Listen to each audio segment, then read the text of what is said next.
So, in Akira Kurosawa's masterpiece Rashomon, a film that is, famous for its conflicting stories, the very first memory we see isn't about the crime at all. It's just a man walking through a forest. It's beautiful, it's quiet. But what if? What if that peaceful walk is actually the film's first and maybe most brilliant lie? Okay, let's get into it. Anyone who's seen the movie remembers this sequence, right? The camera just glides through the trees, and you've got this sunlight breaking through the leaves in these absolutely stunning, almost hypnotic patterns. It's praised by, well, pretty much everyone as this masterful piece of filmmaking, pure visual poetry. And it's not just us saying that. Critics, scholars, they all agree. It's held up as this benchmark of cinematic craft, a perfect blend of movement, light, and atmosphere. So on the surface, it seems like just a really beautiful opening. But here's the puzzle, isn't it? In a story where every single character's testimony is a self-serving lie, why on earth does Kurosawa spend so much time on what looks like a simple objective walk? It almost feels out of place, unless, of course, it isn't objective at all. So that brings us to our first big idea. This isn't just about atmosphere. The beauty of this scene is a deliberate strategy. It's all designed to win our trust before the lies even start. The woodcutter's memory is just packed with these really specific sensory details. He doesn't just walk. He remembers the light glinting on his axe, the sun flashing through the canopy. And these details, they're a strategy. They create a world that feels warm and calm and trustworthy, inviting us to believe him right from the very beginning. So here's the crucial point. We're not just watching a memory. We are being shown a very carefully curated version of that memory. The woodcutter is, whether he knows it or not, softening us up. He's setting up this baseline of truth and beauty before he gets to his dark, really complicated story. And it's not just what he shows us, but for how long he shows it.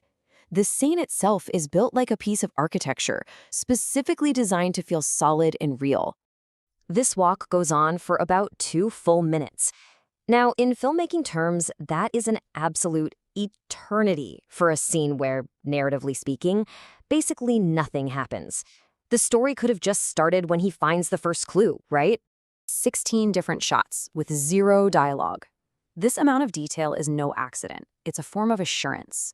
The woodcutter is basically telling us, look how clearly I remember this. See how ordinary and normal the day was. He's not just recalling a path. He's building a believable one for us to follow him down. Okay, now let's look at the mechanics of the walk itself. This is where it gets really interesting. The way he moves through the forest perfectly mirrors the evasive nature of his testimony later on. Kurosawa's camera work here is incredibly precise. For the first part of the walk, the woodcutter moves consistently from the left side of the screen to the right. Then, after a single pivot, his direction completely reverses, and from then on, he only moves from right to left. I mean, this structure is just brilliantly deliberate. The left-to-right phase is distinct and steady. Then there's this one turning point, and the whole movement flips. And notice this. He never returns to that original forward momentum. It feels purposeful, but we have absolutely no idea where he's actually going. And this, right here, illustrates the very core of his story.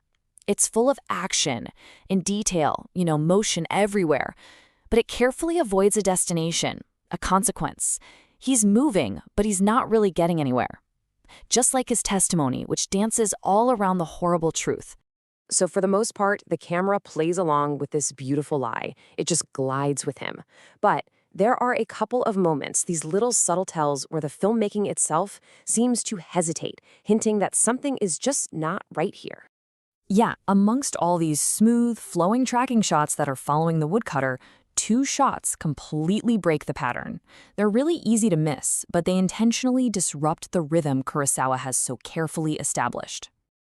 Okay, here's the first tell. It's the only shot in the entire sequence where the camera is locked down. It just holds perfectly still as the woodcutter walks right through the frame. After so much cooperative movement, this sudden stillness feels like a small moment of resistance from the camera itself.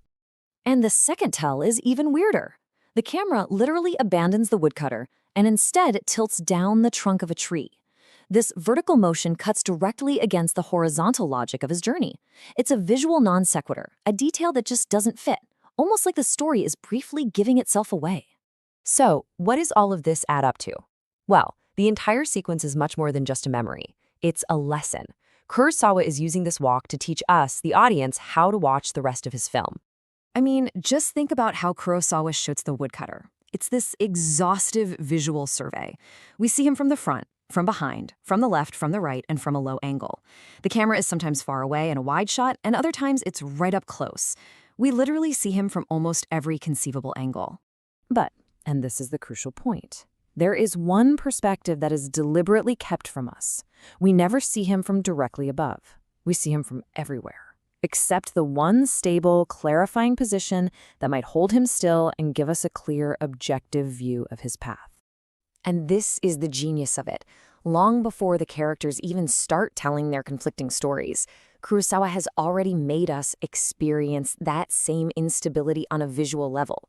He's training us to accept a world of shifting perspectives, a world where no single viewpoint is the definitive truth.